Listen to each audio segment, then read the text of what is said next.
Many years ago, when my father-in-law was suffering heart problems, his doctor put him on a salt-free diet. He was allowed only salt substitute, and he hated it.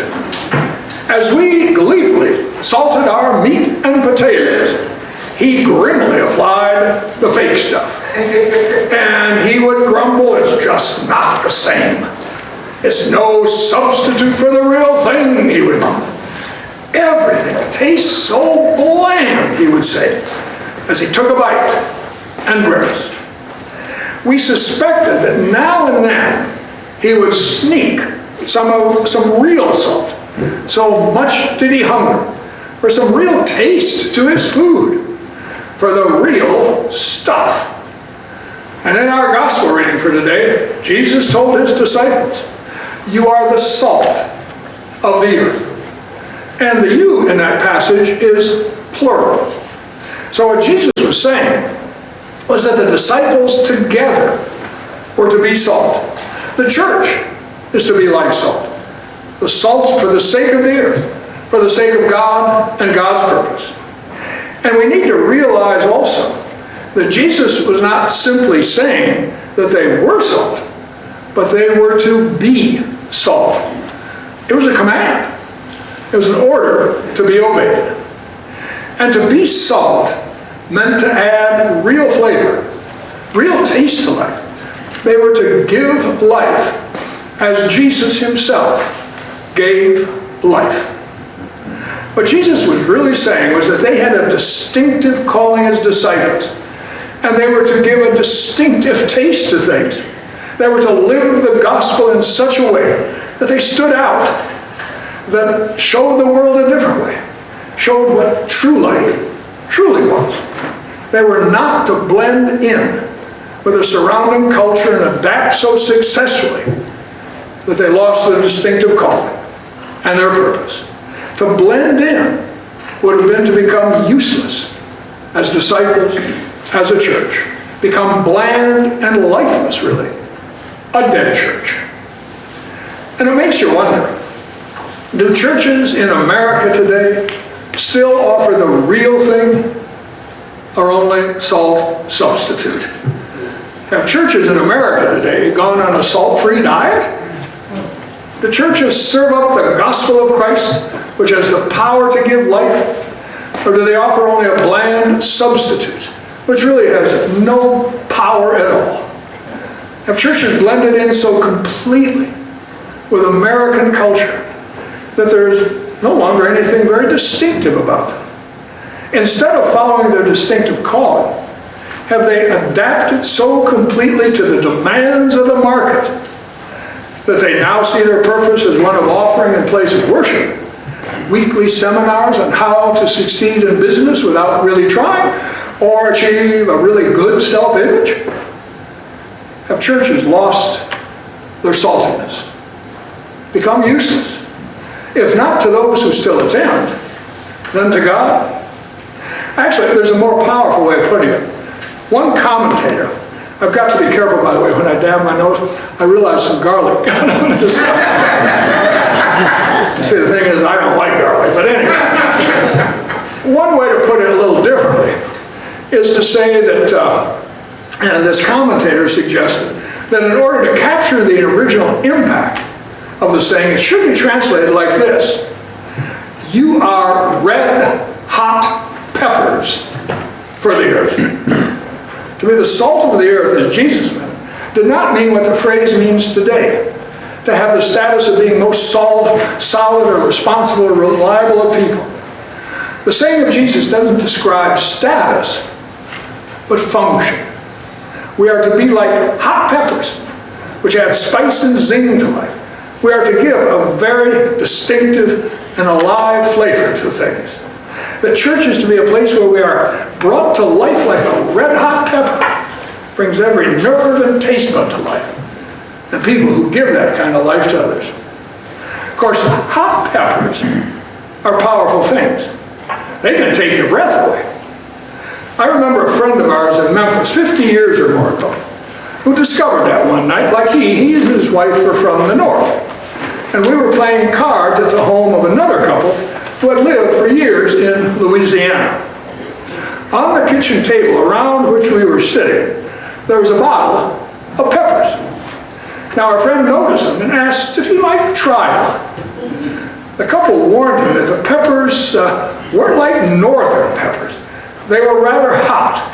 And as a matter of fact, they said, they just used the juice now and then as a sauce and rarely, if ever, ate the peppers themselves. But our friend, who was just a touch arrogant, laughed and said it couldn't be that bad in any way. A little heat wouldn't bother him. He then proceeded to put an entire pepper in his mouth and bite down. He chewed once or twice and smiled. We smiled in return and waited. Suddenly his eyes grew very large and his lips began to quiver and twist as if he was trying to say something. Or even better, as if he was trying to form a scream. He tried to say something, but he couldn't speak. He tried to stand up, but he couldn't move. He tried to breathe, but he couldn't inhale. His face turned bright red, and tears formed in his eyes. At last, he let out a horrible gasp, flung himself away from the table, and stumbled to the sink, where he put his head under the tap, trying to draw into his mouth as much water as he could. And he remained there till we all thought he was going to explode.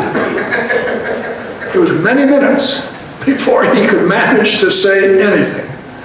But when his mouth finally began to work again, what he said was this: "You were right.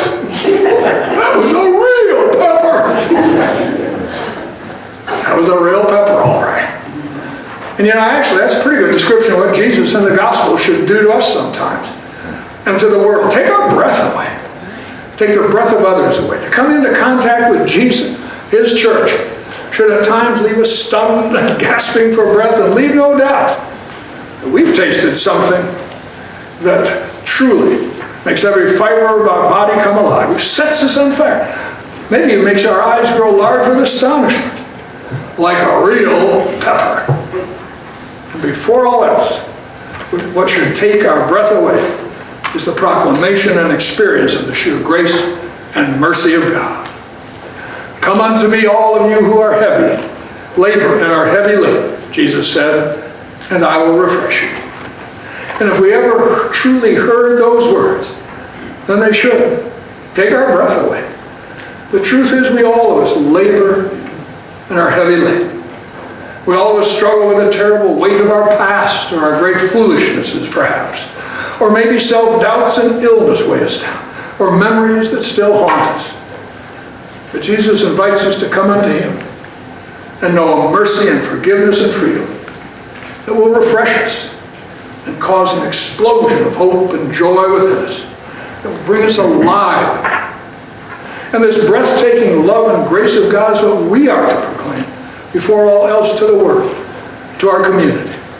And by our own gracious and merciful and loving actions toward others as a church, we should leave some people breathless, and leave no doubt that they've tasted the real McCoy. But there's another sense in which Jesus can take our breath away, and the church can take the breath of the world away. I mean, bite down on this. Love your enemies and pray for those who persecute you. Chew on those words of Jesus for a while and see if they don't leave you speechless. Or munch on this one. Do not store up for yourselves treasures on earth. You cannot serve God and wealth. Put that on a menu at Wall Street restaurant and watch the diners' eyes grow large and their mouths twist and contort. Or this one: give to everyone who begs from you. That should leave more than a few of us gasping for breath. Or this one: not everyone who says to me, Lord, Lord, will enter the kingdom of heaven, but only the one who does the will of my Father in heaven. Now that one can also cause some choking and gasping. You know, maybe our breath and the breath of our culture needs to be taken away by such words. Maybe churches in America in particular need their complacency and self-satisfaction challenged so much that they blended in with culture. Even identified with political parties, candidates. Maybe we ourselves should be left gasping. That too is what it means to be a red-hot pepper, to stun us and others out of an easy alliance with our culture and bring us alive again to God and His call to be distinctive and different. And that leads to something else about hot peppers. Not everyone likes them, and they don't go down easily, and they sure can be tough on the digestive system. But then Jesus isn't always supposed to go down easily, and His words aren't always meant to be easily digestible. Sometimes Jesus and His words are meant to be choked on a bit. A little fire in the belly, a little fire under the feet. That's part of what it means to say that Jesus gives life, because He brings to life a passion for kindness and justice, brings to life our hearts and minds and puts a new spirit within us. And that's what the church is to do it well. I mean, what Jesus said was, you are the salt of the earth. He didn't say you are Gas-X for the earth. Tums, Rolex, Pepto-Bismol. The job of the church is not to make Jesus more digestible or help the gospel go down more easily. When we do that, we become bland and quite useless to God. Our job is to bring people alive, give them life, and often that means challenging people to think, set them tingling with God's grace, but also confronting them with God's truth, inviting them to taste some real life. Our job is to preach the gospel so that people know what that looks like. And you know, it's actually what people seek. Someone has said that people today are hungry for real spiritual food, not religious junk food. I would add that they're hungering for a food that is not bland, but alive with taste. And that's what the Christ of the Gospels offer, and what the church should offer too. Our worship and our words should point to that true life. You know, I was thinking maybe even by this point, you didn't get the point. So I was thinking we should go back to using bread for communion.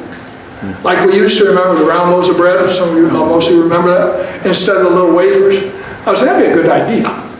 And then I could lace it with hot pepper stuff. Just to make sure you get the point. The point that to take Christ into ourselves, be Christ's body, should have that effect. A little breathlessness, eye-watering power.